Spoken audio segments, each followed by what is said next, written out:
What's up, family? It is Brian Wiggins here. I am a Brazilian Jiu-Jitsu first-degree black belt. I'm a professional grappler.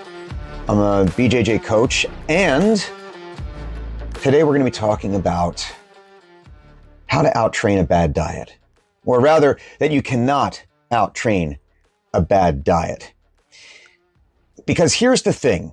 If you're lifting and you're rolling and you're getting your sweat on and you're sweating your ass off every day, but you're still not losing any fat, you're still not quite making the weight that you want to make, you're just not as healthy as you want to feel, I hate to tell you, the problem isn't the workout. It's your fork. You got to fix that. So let's talk about some of the science behind it, the foundations, the myths, and let's just get into it. All right? Cool. So here is the harsh truth, right? This is what coaches should be telling you every step of the way.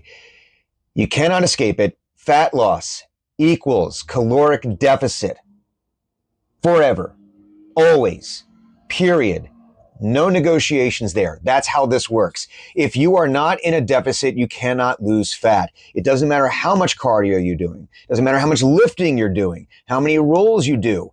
If you are not in a deficit, you cannot lose fat. It doesn't matter what food you're eating. There isn't some magic food that's going to suddenly make you start burning fat. It doesn't work that way. You need to be in a deficit. So right there, that's the solution to most of the problem. But let's get into some of the myths as well that kind of perpetuate this idea, because some of these myths just refuse to go away. Myth number one, you'll just burn it off with cardio. Well, here's the thing. Cardio does not burn nearly as many calories as you think. Cardio is great. You should absolutely work on your cardio. If you're training for a tournament or just want to be able to survive class without wanting to vomit, yes, cardio is absolutely an important thing. You should work on it. It's a part of basic fundamental health, yes. But it is not going to lead to you burning more calories than you really think. Ultimately, your body adapts, and you're going to burn fewer and fewer calories on that same run the more that you do it. Our bodies are wonderfully adaptable to these different situations. So if you're just doing the cardio with the idea that it's going to burn more calories, it's not. Again, deficit. You must have a deficit. Most of the time, at a certain point, it just makes you hungrier. So now you haven't burned a huge amount of calories, and now you're hungry. Well, there's a problem. Myth number two, you lift heavy and you'll shred fat. Look, lifting is absolutely amazing. It absolutely should be part of your overall healthcare routine. Lifting heavy has amazing benefits for your body now and for your health 20, 30, 40 years down the road. You will absolutely be healthier for lifting heavy. And if you're in a deficit, because you're lifting heavy, your body will prioritize the use of protein and carbohydrates to build muscle and power muscle, and therefore will be left for one other thing to burn as a fuel source when you're in a deficit, and that is fat. So if you're in a deficit, going back to point one, yes, lifting is going to be awesome. But lifting by itself without being in a deficit is going to result in you maybe maintaining status quo. And if you're in a calorie surplus, you're going to get strong and fat. Let's talk about some of the basics for dieting, for your overall diet that you need to keep in mind when you're trying to build out your nutrition for the day. First things first, calories. Calories first, always. That's going to be the biggest determinant of whether or not you're losing weight. What is your base metabolic level? How many calories do you need on a daily basis just to keep the lights on? And then you add in what your activity is for the day, and that's going to determine what your baseline is. And then if you go beneath that, not too far, you don't want to cut that in half. That's not good either, but you want to be sustainable, about a half pound, maybe a pound of weight loss a week. Great way to do that is to use some kind of weight loss, not a weight loss calculator, a macro calculator. There's a ton of them out there. I use Chronometer. I really like that one, but there's a ton of them out there that'll do that for you and give you an idea of how many calories you're taking in versus how many calories you need to take in on a daily basis. All right, point number 2. Protein is your friend. friend. Why? First thing, it is going to build and maintain muscle. If you're in the gym, whether you're in the gym lifting or you're doing wind sprints, you're just trying to get stronger, faster, better, protein, that is the base compound your body needs to make yourself bigger, stronger, faster. The other thing too is that it's going to fill you up pretty quickly, and it's really hard to overeat when we're dealing with good sources of protein. You get yourself a plate of chicken, there's only so much you can eat before you're full. Really hard to overdo it. So protein, make that the base of what you're trying to build out for your caloric intake on a day, right? You know what you're aiming for, about 1 gram of protein per per pound of ideal body weight. So I weigh 160 to 165 pounds. On a normal maintenance cycle for me, I'm getting 160 to 165 grams of protein on a day. If I'm training super hard for something and pushing a lot harder, I might up that to 180 grams to 200 grams of protein per day. There are some studies that say going a little bit higher might be of some slight benefit, but I also find it as a great way to help control my hunger. So protein, that is your friend. Start there. Now, carbs and fats equal fuel. Carbs and fats are not the enemy. Sugar is not the enemy. God, I'm tired of that. Your body needs sugar. That is how you power your muscles. Your muscles have things in them called glycogen that allows them to be explosive. Glycogen is sugar. You need sugar in your diet. Now it's just a amount of how much are you taking in. You need the right amount. Carbs are going to help with recovery. They're going to help with performance. So what do you do here? Figure out what the maximum amount of fat it is that you should be taking in during the day. It's usually in the area of about 1/3 of your total caloric intake. That's where you're going to max out. So for me, it's in the area of around 70 grams of fat. That's where I'm going to max out with how much fat I should, on average, be taking out every single day or eating every single day. And when I have those fats, they should be, as much as possible, the healthier fats. Things like olive oil, that is a healthy fat. So they're not evil. They're not going to make you fat if you're in a deficit. Now, if you're eating like a lot of saturated fat, and that can lead to heart health issues, cardio issues, yes. So we want to keep an eye on that.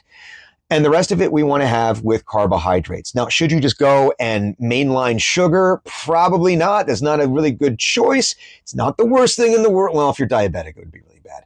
But finding good sources of sugar, rice, potatoes, well, those are my 2 favorite. Pasta, it's all good. If you're eating like Twinkies, I mean, listen, not the greatest thing in the world, also very high fat, but you know, right after a workout and you've been really good, yeah, sure, have a Twinkie. My downfall is ice cream. It is my absolute weakness, but I also budget myself throughout the day so that way I know I'm not going to exceed my fat intake, so I can have that bowl of ice cream at the end of the day and get a little bit more protein and get some very yummy carbohydrates. Another point here, and honestly, this should be ahead of almost everything else besides the caloric intake, maybe tied for first for what is the most important. Consistency. Consistency is going to beat everything. You can have, I don't want to say a bad day because that's demonizing and giving a moral judgment on your eating. And I don't think that's a good thing. It's not healthy. But if you're having a day where, yeah, you go a little bit over and you splurge a little bit, not going from like a 2,400 calorie a day and this day having 6,000 calories, that's going to undo a lot of the work that you've done. Okay. But we're going over a little bit, or we have a little bit more fat, or we're just not as disciplined on this day. As long as when we're looking at the big picture for the week, for the last couple weeks, we are 85-90% of the way there consistent, you're going to be okay. But consistency is key. Being consistent 3-4 days of the week, 5 days of the week, and then splurging and going over the top on the weekends, that's not great. That's going to undo a lot of your work. So overall consistency is what we're aiming for here. Now, the last point here is tracking it. Now, as someone who has people in their life who I care very deeply about, who have suffered with eating disorders, tracking calories can be very triggering. So I do say that tracking is something that is good for the majority of us, but if you do have a history with eating disorders, that can be very triggering. That would be something I would say work with a counselor, specifically a counselor who specializes in eating disorders, if this is something you want to do, because if you do have a history of that, that's not going to put you in a mind frame for success. And we don't want that. But if that's not something you've struggled with, tracking it even loosely, not even every day. I don't track my stuff every single day. And maybe I miss a thing here and there, but I've got a pretty good idea of what my intake is. It's going to be fine. So, but here's the thing. If you're not tracking, you're guessing. Most people are off by 500-ish calories a day. That's the problem. 500 calories a day at the end of the week is 3,500 calories of surplus. That's an added pound. That's an added pound. If you're 500 under, you lost a pound, right? And again, what the exact number is going to be different for everyone. We're just estimating, but that's why tracking it even loosely is going to get us in the right ballpark. I would be remiss if we didn't go over the thing that you heard on TikTok or somewhere else that's going to help you lose weight. And guess what? It doesn't work either. Clean eating does not equal fat loss if you overeat. I don't care how clean your diet is. If you're in a calorie surplus, you're going to put on weight. Clean food's awesome. It's usually hard to overeat veggies and fruits. Show me one person who only eats fruit and is fat. I'll wait. Right. You can't. All right. It's really hard. But if you are eating relatively clean foods or foods that are marketed as clean, and when you get right down into it, they're kind of not. Look, you're going to get fat, or you're at least going to put on weight if you're overeating. All right. Fasted cardio is not better unless it helps your adherence. Now, some people love fasting. They really think it's the greatest thing in the world in terms of helping them lose weight. Here's the thing. The studies aren't showing that there is a huge, if any, difference between people who are fasting and only eating within a small window versus people who are eating, I'll say, on a more regular schedule. There really is no discernible difference. You could even argue that with your protein intake, having a steady supply of it coming through the day is better than trying to cram it into one like 3-hour window, because your body can only absorb so much protein at a time within that window. But there is no real difference as far as biologically what it's going to do for you. However, if you find that fasting helps you keep that consistency, then fasting is a good choice for you. If you're doing the fasting thing and it is driving you nuts and you just are starving all the time and it's affecting your workout and you're not lifting as hard, and in jiu-jitsu class you're just feeling just blah, then maybe fasting isn't right for you. You have to balance that out. Here's the thing. If your plan only works when Mercury's in retrograde and your cortisol is below 13, it's not a plan. It's a horoscope. All right? Our bodies are machines and they work a certain way. Consistency is what we're aiming for here. All right, real fix. Real talk, here's how you fix it. Real simple. Find what your maintenance calories are. Most calorie trackers can do this for you. Again, I use Chronometer. I really like it. It works for me, but you use what works for you. Once you find your maintenance calories, hit your protein goal.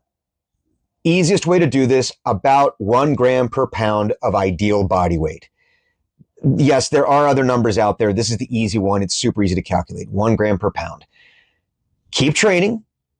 It's going to let you keep your muscle retention. It's going to keep your performance up. It will keep your sanity intact. And then just track what you eat. If you're looking to lose weight, you're in a deficit. If you're trying to put on weight, you go into a surplus. Be smart about the surplus. Don't be a surplus of 1,000 calories over. Be realistic. Protein is the way to do it. All right. So look, you can train hard. You can train smart. You can be an absolute savage in the gym and an absolute maniac on the mats. But if you eat like trash, your progress will be trash. So fix your food. The results are going to be there for you. So if you like this video, please tag someone who's lifting hard but still bulking by accident. You know who I'm talking about. Go ahead and tag them. If you like this video, please like, subscribe, follow us on Instagram. Help feed the algorithm. Thank you very much. This is Brian Wiggins for No BS BJJ.